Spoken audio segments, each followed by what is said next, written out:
Biz öz misyamızı yerine getirir. Düşmana layıklı cevap verir. Düşmanı cezalandırır. Düşman bizim karşımızda acizdir. Düşmanın belini kırırız. Kıracağız. Ateş!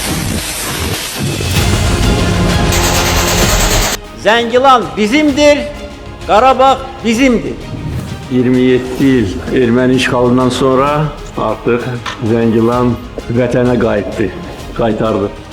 Şanlı ordumuz qəhrəmanlıq göstərərək Zəngilan şəhərini və bir neçə kəndi işğalçılardan azad etmişdir və beləliklə 27 illik işğala son qoyuldu.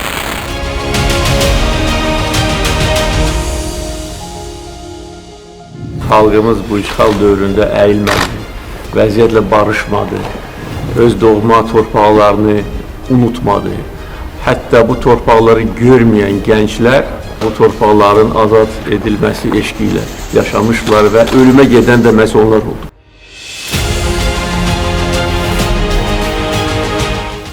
Xalqımız bu müqəddəs zəfər gününü gözləyirdi. Və bütün çətinliklərə baxmayaraq, bütün əziyyətlərə baxmayaraq bu günü gözləyirdi və inanırdı ki, bu gün gələcək.